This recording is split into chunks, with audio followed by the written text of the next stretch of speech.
Hey guys, Dr. Chance Martin here, physical therapist and nutrition coach for Form and Fuel Nutrition. I wanted to hop on here and talk a little bit about probiotics. So, what are probiotics?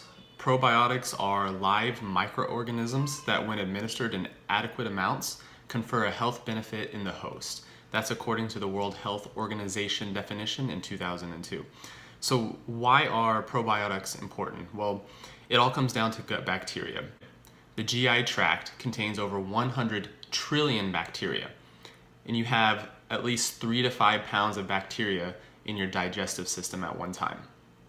It is estimated that we have more bacterial cells than we do our own cells, so essentially we are a walking bacteria factory. Although people often think of bacteria and other microorganisms as harmful germs, many microorganisms actually help our body to function properly. The importance of gut bacteria is that they play a huge role in metabolism. One of the main products of bacterial metabolism is actually short chain fatty acids. They are able to stimulate serotonin release and influence things such as memory and learning.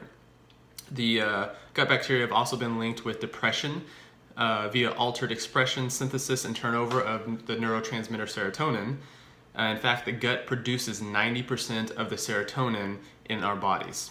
They also have antibacterial, antimicrobial, and antifungal benefits. And actually, 85% of your immune system is in your gut, regulated by the gut flora or the bacteria inside your gut.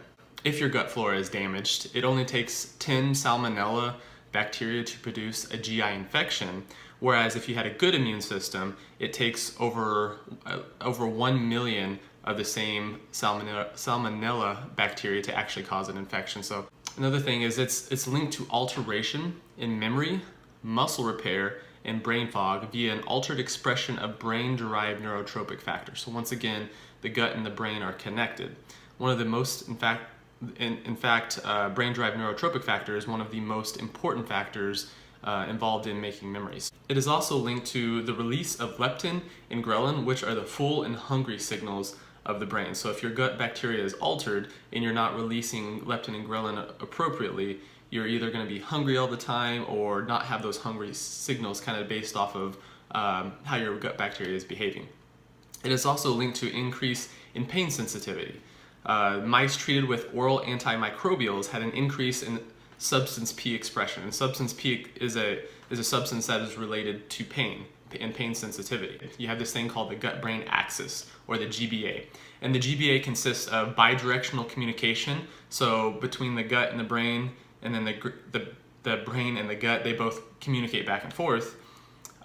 It's a bidirectional communication between the central nervous system, so think the brain and the spinal cord, and the autonomic nervous system, so think enteric or the gut, and hypothalamic pituitary adrenal axis, or an easy way to remember that is HPA axis, linking emotional and the cognitive centers of the brain with the peripheral intestinal functions.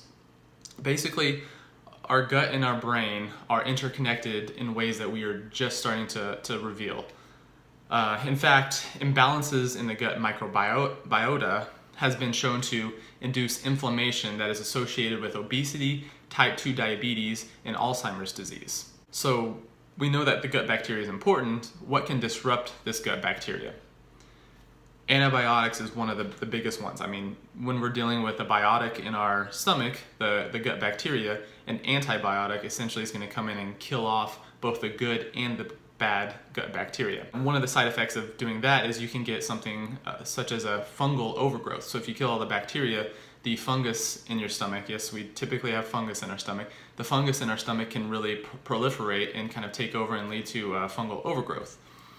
The thing with antibiotics, even if you don't take a lot of antibiotics because you don't get sick that often, this also includes the meat that you eat, because 75% of all antibiotics sold in the US are sold to ranchers to use this on their livestock, which, as you know, if the livestock is being injected with these antibiotics, or they're ingesting these, it's going to end up on your dinner plate one way or another.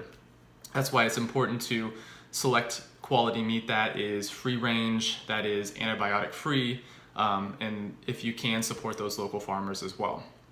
Another thing that can disrupt the good gut bacteria is actually stress. So environmental stress, that can be emotional or actual physical stress. So you can think of being in a stressful environment, giving a presentation in front of a large group of people, or physical stress such as working out or a bodily injury. The environmental stress can cause the HPA axis to release cortisol, which is our stress hormone, which released it for too long actually disrupts the gut microflora. So like we talked about, the gut and the brain intercommunicate, and if one is releasing a chemical that's saying, hey, I'm under stressful environments, that's going to alter what's going on in the gut, which in turn is going to alter what's going on in the brain. So it can be a downward spiral if it doesn't get taken care of properly. Interesting study found that being exposed to social stress for just 2 hours showed a significant reduction in the main microbiota phyla. Basically, being in a stressful environment for 2 hours can actually alter your gut microbiome. Acute stress has also been shown to increase the leakiness of the intestinal lining, allowing bacterial antigens through and causing an immune response leading to systemic inflammation. And although inflammation is a good thing in response to an appropriate insult or an injury, whenever we have a system-wide inflammation that is persisting for a long period of time, it can lead to things such as type 2 diabetes, such as Alzheimer's, which we're now thinking it could potentially be type 3 diabetes, which is an inflammation disease essentially. One more thing that can alter your gut microbiome, which is a huge one, is actually your diet. A diet high in fiber and healthy foods is going to lead to good gut microbiomes. However, a diet high in sugar can increase things such as Candida, especially Candida albicans. This Candida albicans is a bacteria that is actually linked to leaky gut syndrome, which can cause, once again, that systemic inflammation. It can also lead to SIBO, or small intestinal bacterial overgrowth. Small intestine is actually most prone to a leaky gut. It is the most immunoactive and is where 90% of calories are absorbed. SIBO is caused by either an overgrowth or the wrong type of bacteria growing in the small intestine. Why SIBO is important is it can have effects on the thyroid and actually can mask or look like symptoms of hypothyroidism, or the reverse can occur where hypothyroidism can slow the motility in your small intestine and can actually lead to an overgrowth of that bacteria. The reason I highlighted SIBO is because of its link to that leaky gut, which once again, if we have a leaky gut, leads to antigens inside the mucosal lining, which leads to system-wide inflammation, and prolonged inflammation in the body is not a good thing. Let's highlight Candida albicans really quick, just because it is a very important fungus that is in the body. And once again, like I talked about, if you take high doses of antibiotics, it can lead to an overgrowth of this fungus. And Candida albicans I wanted to highlight especially because it has been linked to many diseases in people who consume the SAD diet or the standard American diet. The thing with Candida albicans is there are no known benefits in the human body. The job of Candida albicans is to ferment your body after you die so it decays properly. And Candida albicans actually thrives off of excess sugar intake. So the standard American diet, which has a lot of highly processed foods, lots of antibiotics in there, and lots of sugar, kills off our good gut bacteria and leads to an overgrowth of this fungus that is actually designed to ferment our bodies after we die. So as you can tell, that's not a good thing to have proliferating in your body. So what can we do to improve our gut microbiome? Most probiotics do not actually colonize you. You already have most of the good bacteria that you need. Probiotics provide a nudge that, in coordination with a healthy diet and exercise, can help reset the gut microbiota to a healthy equilibrium.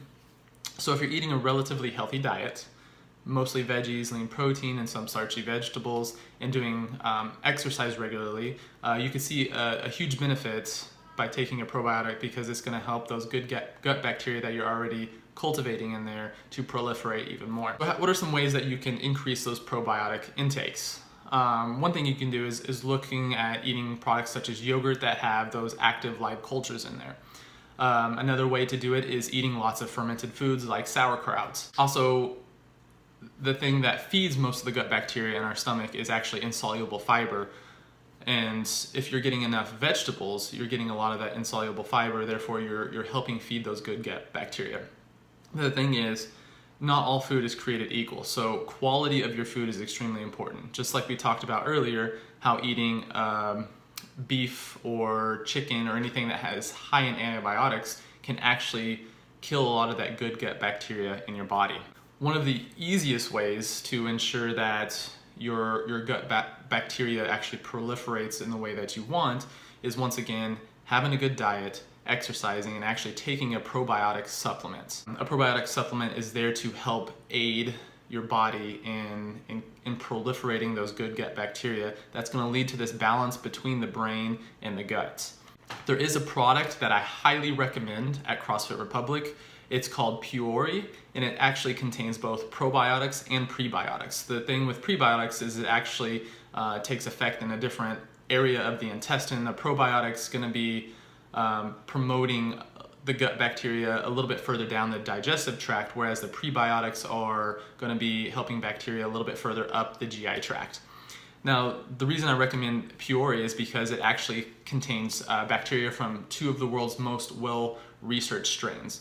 As you know, with many supplements, the FDA does not regulate them very well. So they can make all these outlandish claims to health benefits and not have any evidence to back them up. So you may be getting a product that claims to do one thing, but there's no scientific research, or the product itself doesn't actually contain any of the product that you think you're buying. The other thing that I really like about Puori is it actually contains some of that fiber that we talked about, that fiber that helps feed the good gut bacteria, and it also includes vitamin C, which is going to help you with your immune system. Puori is also focused on the quality of the product, and they don't make any claims that aren't backed by evidence. The research is still coming out on the benefits of probiotics and certain specialties of probiotics because, as you know, there are many different types of bacteria out there. And like I said, they have done the research and they only use the two probiotics that have been highly researched and actually show evidence behind there. But adding in a probiotic and a prebiotic supplement increases the likelihood of you having a healthy, balanced gut. I appreciate you guys checking this out.